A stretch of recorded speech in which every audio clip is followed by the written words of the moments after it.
Welcome to the Stop Over Drinking and Start Living podcast, where high-achieving, goal-oriented rebel women come to learn how to live a vibrant and fulfilling life without requiring alcohol to get through it. No labels, no judgments, no saying you'll never drink again. Just real proven methods to help you stop rebelling against yourself with alcohol so you can drink less and do more. I'm your host, Angela Mascenik. Let's dig in.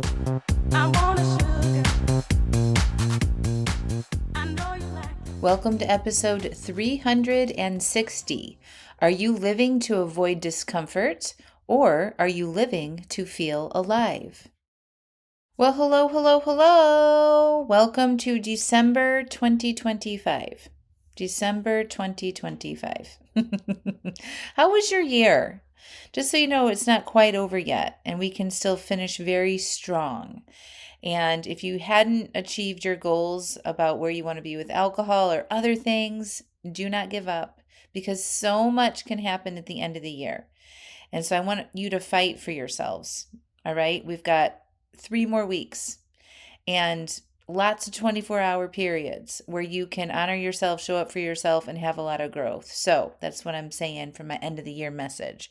But really what I want to talk about today is this idea about, are you living to avoid discomfort, or are you living to feel alive?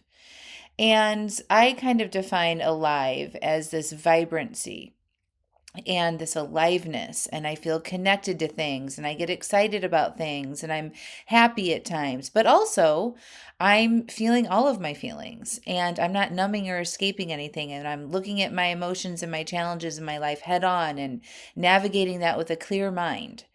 And that's what aliveness is to me. The idea of living to avoid discomfort. Now, nobody would actually say, yes, I am somebody who lives to avoid discomfort.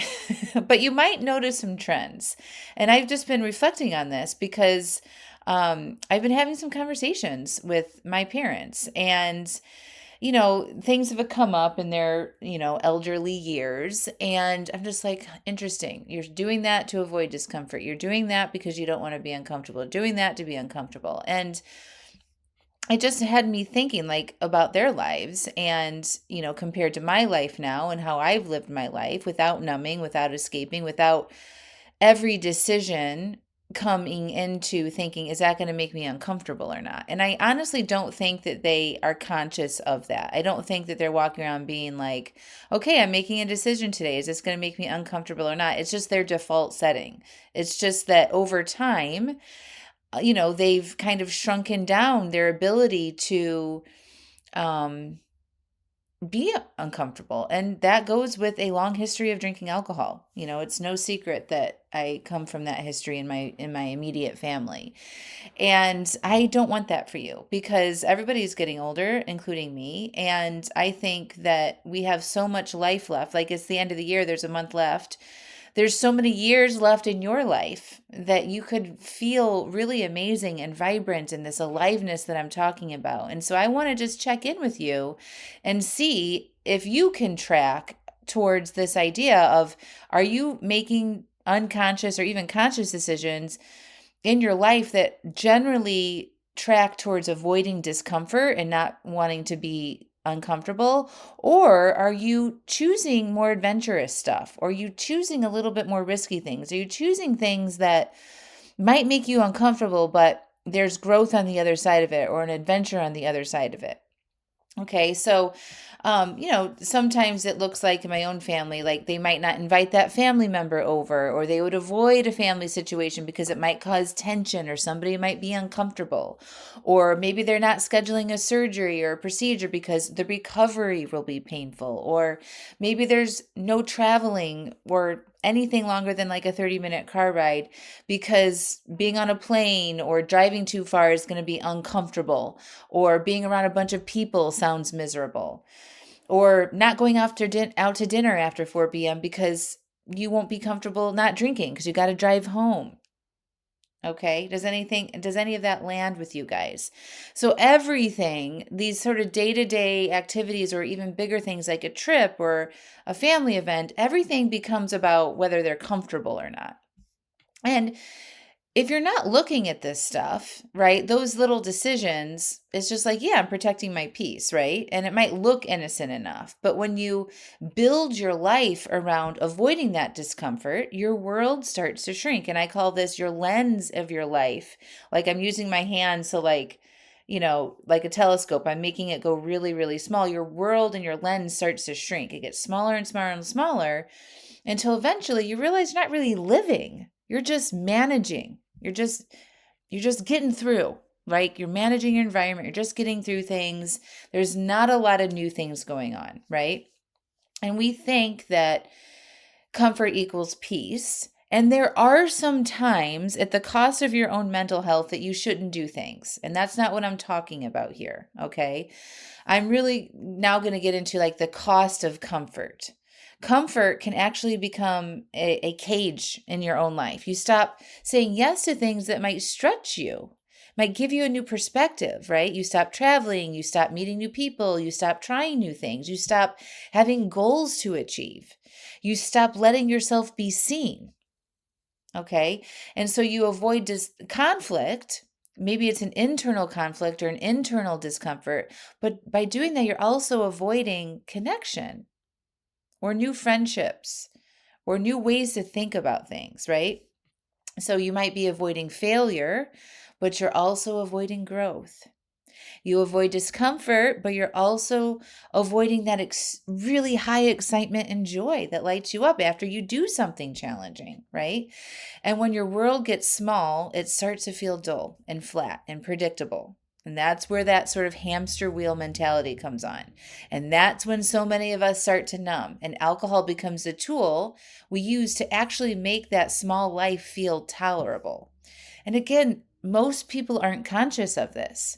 When you're in your life and you're going through the motions and the day to day stuff, most people, unless you're into self development, you have goals personally, all of that, they're not zooming out and looking at how they're making decisions, looking at, am I only avoiding discomfort? Am I actually challenging myself anymore? That's what happened to me in my midlife. Like I recognize, like I did all of these sort of like checkbox things. I got the college degree. I got married. I had the kids. I bought the house. I had the career, right? And then once you sort of get those things, and then you start just like doing those things, right? And you start the day to day, over and over and over again.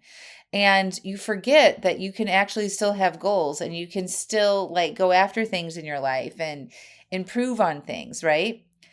And that's when like things feel boring, right? Or you're just like running on a hamster wheel all the time and you've overbooked yourself and feel overwhelmed and you're just using alcohol to numb and escape that, right?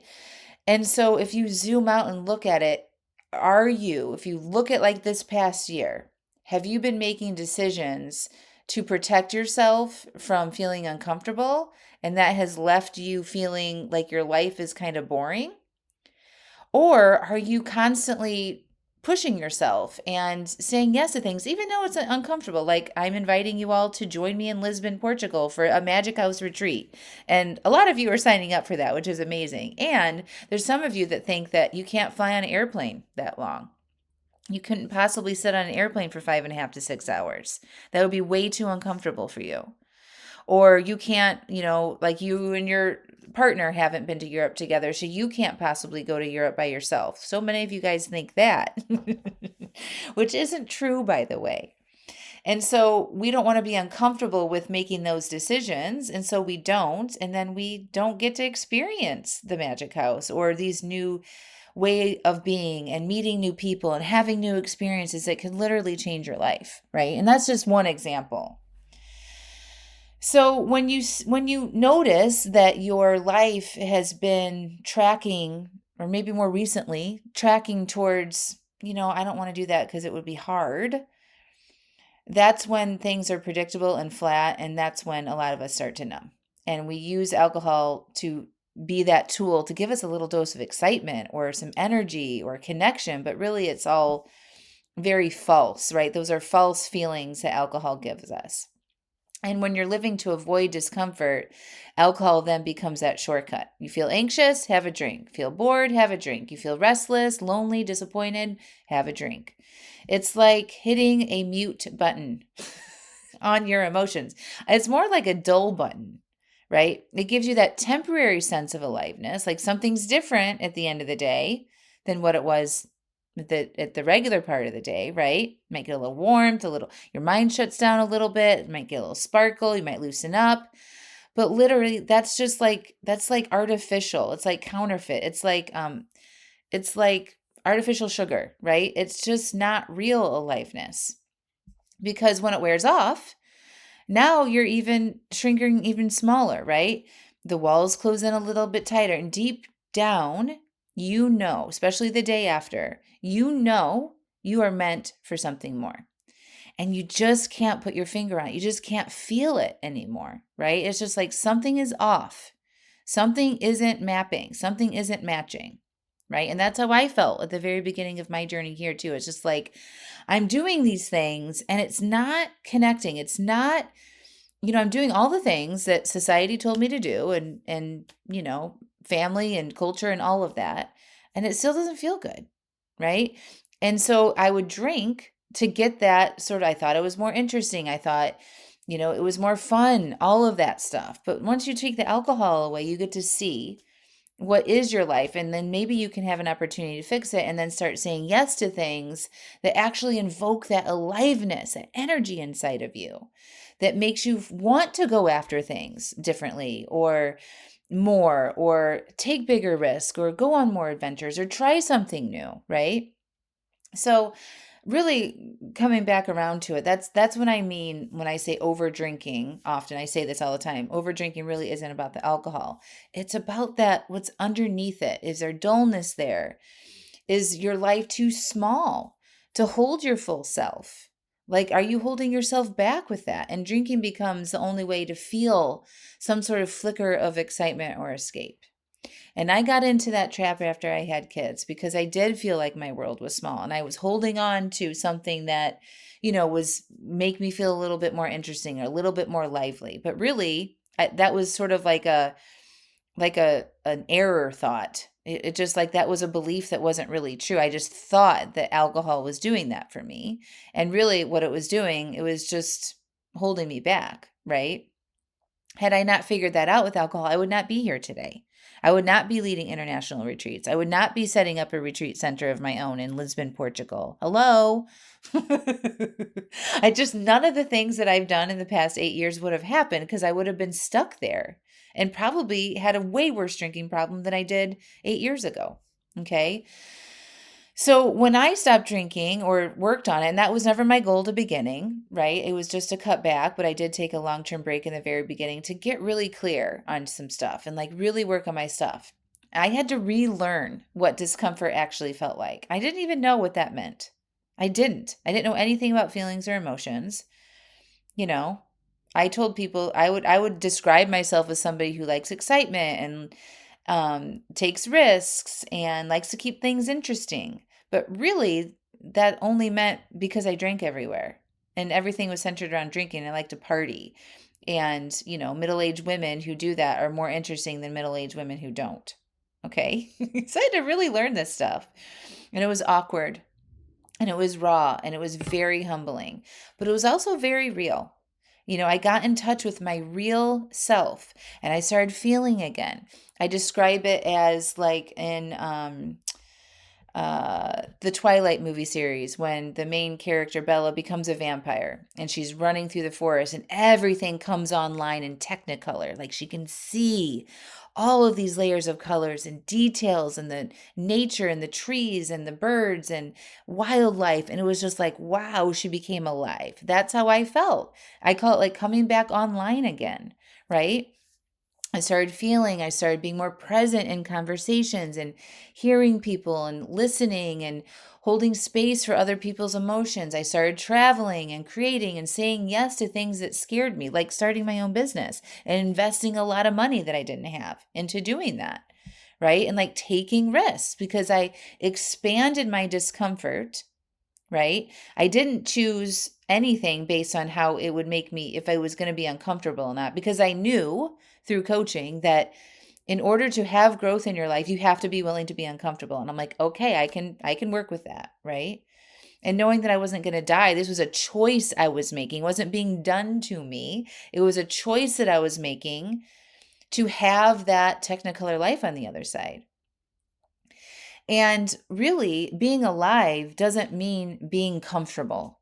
It just means you are willing to feel all of it. And if you're willing to feel all of it, your life becomes bigger and more expansive, and you take bigger risks and you say yes to things more, and it becomes way more interesting, I promise. So when you stop numbing and you start saying, okay, am I like have like a little meter with yourself? Am I choosing to live fully and feel alive, or am I choosing comfort right now? Just that simple question when you're making decisions. And what if you didn't choose the comfortable way this time? What if you said yes to the thing that felt uncomfortable? Like, what is it that you want that feels uncomfortable for you right now? Is that to go through the rest of the holidays without drinking?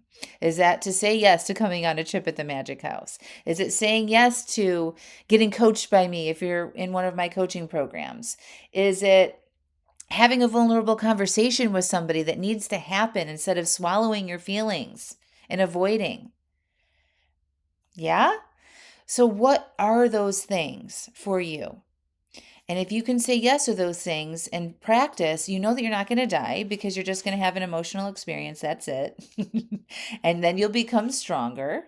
And then when you do that more frequently in all areas, say no to the drink, work through those urges, say yes to discomfort, before too long, you will recognize that your life is starting, that your lens will start to open up and open up and open up. And then you're going to see the whole colorful wheel of your life again, or maybe like me for the first time.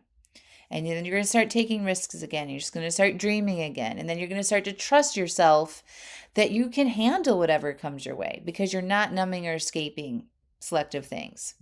Okay. And your world becomes what you want. And you're no longer trying to manage it or control it all because you don't think you can handle things or things are going to be uncomfortable. You are living in it and you know you can do that because you know how to be uncomfortable. Okay? So ask yourself, am I living to avoid discomfort right now, or am I living to feel alive? And if you're faced with decisions on things, that is a really good check in with yourself. Is this going to help me have more of a rainbow life, or is this going to have a dull life? And if you want more of that alive life, then do the uncomfortable thing. Say no to the drink. Work through that urge. Go to that party and not drink. Sign up for a retreat. Get on that international flight. Say yes to yourself. You only have one shot. At the end of your life, do you want to feel proud of those risks that you took, that you said yes to being alive and living? Or do you be like, I'm so glad I stayed so comfortable and didn't do anything? You know, you get to decide that. That's your choice to make. I personally love the idea of choosing aliveness that keeps me awake and growing and going after new things and creativity and new relationships and challenges. That is so much more interesting than a bottle of wine. I promise you. So, if you're over drinking right now, I want you to know it's not because you're weak or there's something wrong with you, or and honestly, this is how we're programmed. We're literally programmed from birth to seek pleasure and avoid pain.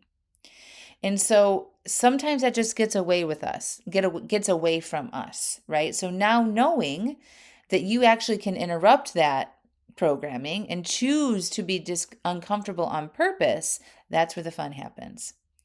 And you can unwire yourself to always just want that drink and to seek that comfort with wine or whatever it is that you choose to drink, right?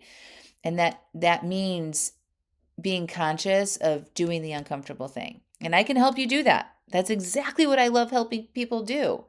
Okay, we can do that in Alive AF, my membership. You can do that by coming on a retreat with me. You can do that by hiring me as your personal life coach, anything. So I'm going to put all the links for that in the show notes of the podcast. Alive AF is going to be opening up at the end of December for my dry January challenge. Every day inside the membership, we're going to be doing a live call for the dry January challenge. It's going to be similar to what we did in Sober October. I'm going to be doing a free class for Dry January at the end of the month. I'll put that link in the show notes so you can sign up for that free class, come in, get a little sample, and then I'll be inviting people who join that class into joining Alive AF for January and or longer. And we're going to be uncomfortable.